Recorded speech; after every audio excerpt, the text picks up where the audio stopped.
end of 1944, the Allied forces believed that Germany was on the verge of collapse. American troops were advancing steadily across Western Europe, supply lines were expanding, and many soldiers openly spoke of the war's end. For the first time since the conflict began, optimism felt justified. But what few people know is that in that exact moment, Adolf Hitler was preparing a decision that would change everything. A decision that depended on speed, silence, and absolute precision. A decision centered on a small town most Americans had never heard of. A decision that would place thousands of soldiers under siege and force one commander to make a choice history would never forget. That town was Bastogne. To understand why Bastogne became the focal point of one of the most decisive moments of World War II, it is necessary to step back and examine the strategic reality Germany faced in late 1944. By December of that year, the Third Reich was under enormous pressure. On the Eastern Front, Soviet forces were advancing relentlessly toward Germany's borders. Entire German armies had been shattered, and losses in men and equipment were catastrophic. In the air, Allied bombers dominated the skies, destroying factories, rail yards, and cities with growing efficiency. Fuel shortages were crippling the Wehrmacht's ability to maneuver, train, and even survive. Yet Adolf Hitler refused to accept the reality of defeat.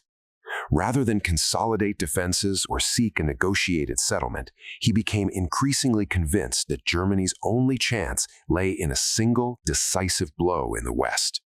He believed the Western allies, particularly the Americans, were vulnerable. In his view, they were inexperienced, overconfident, and politically fragile.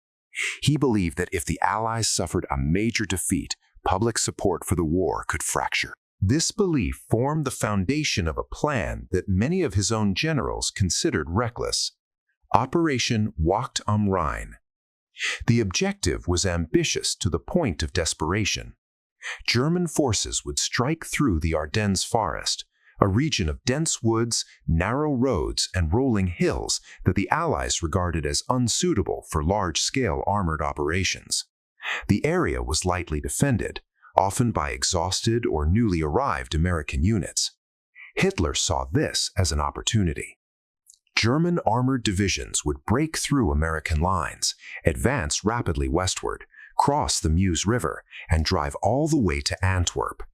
Antwerp was not just a city, it was the most important supply port supporting Allied operations in Western Europe. If it fell, the Allied front would be split in two. British forces to the north would be cut off. American forces to the south would be isolated. Hitler believed that such a shock could force the Western Allies to negotiate, allowing Germany to redirect its remaining strength against the Soviet Union. But the plan carried enormous risks. Germany no longer possessed the industrial capacity, manpower, or fuel reserves to sustain a prolonged offensive. The operation depended entirely on speed. Every hour mattered. Every delay increased the risk of failure. German units were operating on strict fuel calculations, with many formations carrying only enough gasoline to reach their objectives if everything went perfectly. There was no margin for error. Surprise was essential, so was weather.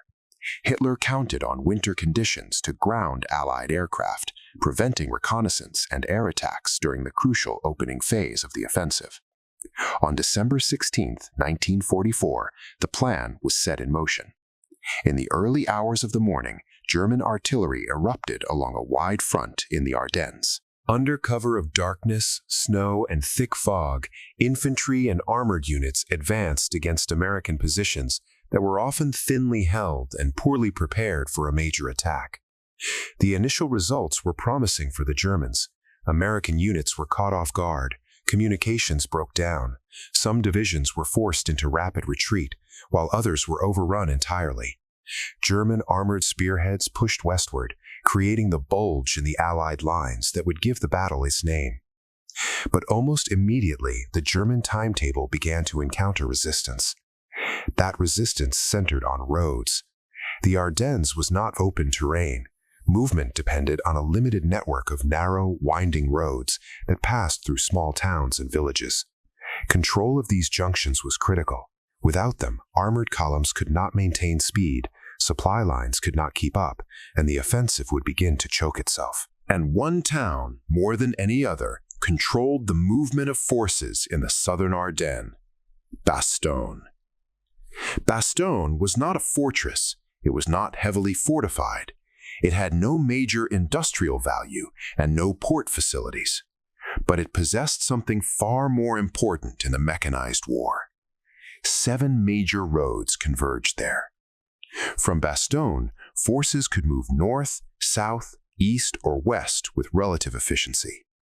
Any German unit advancing through the southern sector of the Ardennes would need access to those roads, either to move forward or to receive fuel, ammunition, and reinforcements. Hitler understood this. His generals understood it. Bastogne was designated as an objective that needed to fall quickly. The plan assumed that American resistance there would be minimal and short-lived. What the plan did not account for was the speed of the American response. As reports of the German breakthrough reached Allied headquarters, commanders realized that the situation was far more serious than initially believed. The German advance threatened not just local positions, but the integrity of the entire Western Front. One of the first emergency decisions made by Allied command was to reinforce Bastogne. The unit selected was the 101st Airborne Division. The 101st was an elite formation, trained for rapid deployment and combat under difficult conditions. But the circumstances surrounding their movement to Bastogne were far from ideal. The division had recently been pulled out of the line and was not fully prepared for immediate combat. Many soldiers lacked proper winter clothing, supplies were limited, heavy equipment was scarce. They were rushed to the front nonetheless. The mission given to the 101st was not to hold Bastogne indefinitely. It was to delay the German advance, buy time, and disrupt the enemy's schedule. At that moment, few believed the division would become the center of a prolonged siege. But events moved faster than plans. As German forces continued their advance, armored units bypassed some American positions while closing in around others. Within days, Bastogne was surrounded. All major roads leading into the town were cut. American units inside found themselves completely encircled. The weather worsened. Temperatures dropped well below freezing. Snow covered the ground, and fog returned, grounding Allied aircraft and preventing resupply by air. Inside Bastogne, the situation became increasingly dire. Food was rationed, ammunition was conserved. Medical supplies ran dangerously low as casualties mounted. Wounded soldiers were treated in makeshift aid stations, often without sufficient heat or proper equipment. From a purely tactical perspective, the German position appeared strong. They possessed superior numbers, armor, and artillery. They controlled the surrounding terrain, and they knew that American forces inside the town were isolated. To German commanders, the solution seemed obvious. Bastogne should surrender. They prepared an ultimatum, confident that the Americans would recognize the futility of continued resistance. What happened next would alter the course of the offensive and expose the central flaw in Hitler's final gamble. The German ultimatum was drafted with confidence. From the perspective of the commanders surrounding Bastogne, the situation appeared straightforward. The town was encircled. American supply lines had been severed. Weather conditions prevented air support. German forces possessed artillery, armor, and numerical superiority. Prolonged resistance, they believed, would only lead to unnecessary casualties. On December 22, 1944, German officers approached American lines under a flag of truce and delivered a formal message to the American command inside Bastogne. The document was clear and unemotional. It demanded the immediate surrender of American forces, warning that continued resistance would result in total annihilation. Inside Bastogne, the message was delivered to Brigadier General Anthony McAuliffe, the acting commander of American forces in the town. McAuliffe had not originally expected to command a surrounded garrison. He had assumed responsibility only days earlier, under chaotic conditions, as the German offensive unfolded faster than anticipated. Yet he understood the situation with remarkable clarity. After reading the ultimatum, McAuliffe reportedly reacted with confusion, then disbelief. To him, the demand revealed a fundamental misunderstanding of the American position. He did not see surrender as the logical option the Germans assumed it to be. Instead, he saw time. Every hour that Bastogne held was an hour lost to the German offensive. Every day of resistance disrupted schedules, drained fuel reserves, and forced German commanders to divert troops and resources to a target that was supposed to fall quickly. McAuliffe's response was brief. Hastily typed and handed back to the German envoys, it consisted of a single word: nuts. The German officers, unfamiliar with the expression, initially did not understand its meaning. When it was explained as a refusal, they were reportedly stunned. They had expected negotiation, perhaps delay. They had not expected outright defiance. But the significance of McAuliffe's reply extended far beyond morale or symbolism. It was a strategic declaration. Inside Bastogne, McAuliffe immediately began reorganizing his defenses with the assumption that no relief would arrive quickly. His approach was methodical and unsentimental. Ammunition was redistributed only to positions that could decisively influence the defense. Artillery fire was strictly controlled, used only when targets justified the expenditure. Defensive lines were shortened to maximize limited manpower and reduce exposure.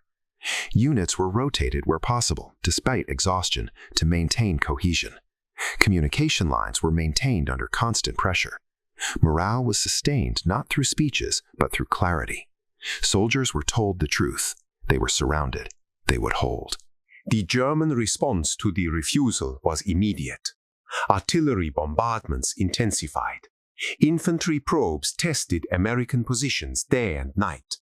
German armor attempted to force breakthroughs along key roads, seeking to collapse the perimeter. Each failed assault consumed precious fuel and ammunition.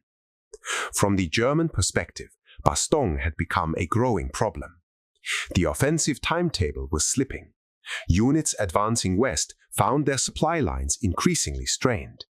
Traffic congestion worsened as narrow Ardennes roads became clogged with vehicles, damaged equipment, and stalled columns. Fuel shortages grew critical. Some German tanks were abandoned simply because they ran dry. The longer Bastogne held, the more it distorted the entire German operation. Meanwhile, conditions inside the town continued to deteriorate. Temperatures plunged. Snow and ice covered the ground.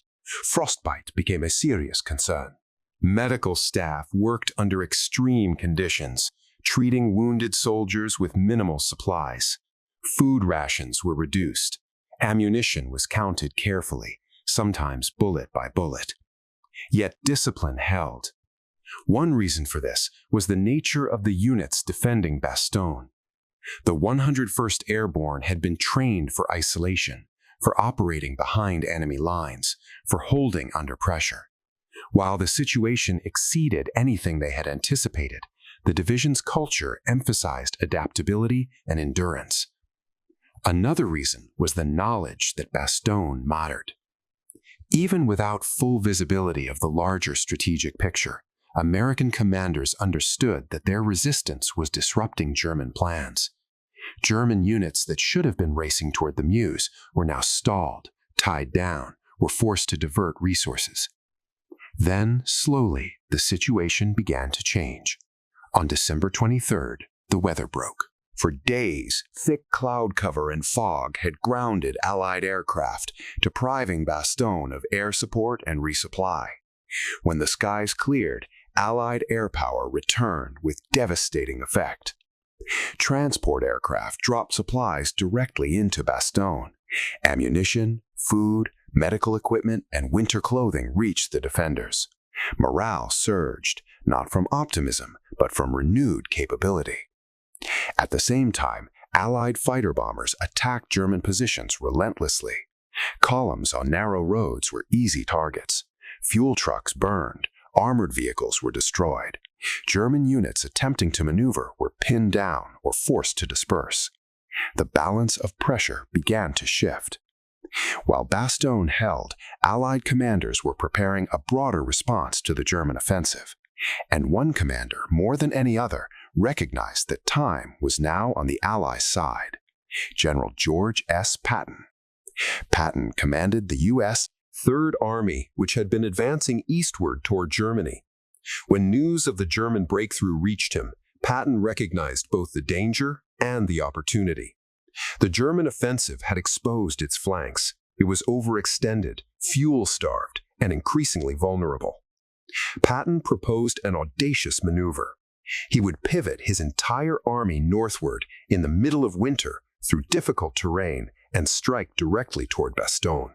The goal was simple: break the encirclement, restore the road network, collapse the German timetable completely. Many considered the plan unrealistic. Weather conditions were harsh, roads were icy, German resistance remained strong. But Patton understood the same principle that governed Hitler's plan: timing. If Bastogne could hold long enough, the opportunity would exist. And Bastogne was holding. As the days passed, German commanders found themselves trapped by their own assumptions. Bastogne had not fallen quickly. Instead, it had become a fixed point that absorbed manpower, fuel, and attention at the exact moment when the German offensive could least afford it. What had been designed as a lightning strike was becoming a war of attrition, and Germany no longer had the resources to win such a war. By Christmas Day, American relief forces were pushing northward against stiff resistance. Progress was slow. Fighting was intense, but momentum was shifting. The question was no longer whether Bastogne could hold. It was whether the German offensive could survive its failure to take it. By December 26, 1944, the outcome of the Battle of the Bulge hinged on a single question: could the German offensive achieve a decisive breakthrough before Allied counterattacks severed its momentum? The answer was approaching Bastogne from the south. General George S. Patton's Third Army had executed one of the most complex operational pivots of the war. Entire corps changed direction in the middle of winter under combat conditions on short notice. Units that had been advancing east toward Germany now pushed north through snow-covered roads and hostile terrain against entrenched German resistance. The objective was clear: reach Bastogne. German commanders were aware of the threat. They attempted to block the advance with defensive positions, ambushes, and counterattacks. But the German forces in the sector were already strained. Fuel shortages limited mobility. Air superiority had shifted decisively to the Allies. German units warten mit diminishing reserves und increasing isolation. Patton pressed forward relentlessly. On the afternoon of December 26, elements of the U.S. 4th Armored Division reached the outskirts of Bastogne. After days of heavy fighting, American tanks broke through German lines near the village of Ardennes and established contact with the defenders inside the town. The siege was over. The relief of Bastogne was not marked by celebration. There was no dramatic pause, no sense of closure on the battlefield. The fighting continued immediately. German artillery still fired. German units attempted to re-establish pressure. The town remained under threat for weeks. But strategically, the moment was decisive. The German offensive had failed. Hitler's plan depended on speed, surprise, and uninterrupted momentum. Bastogne had denied all three. The delay forced by the siege disrupted German logistics at the worst possible moment. Fuel shortages became catastrophic. Units ran out of supplies before reaching their objectives. Allied air power, once grounded by weather, now dominated the battlefield. The German advance stalled. What followed was not a sudden collapse, but a steady unraveling. German forces were pushed back step by step. Counterattacks lost coherence.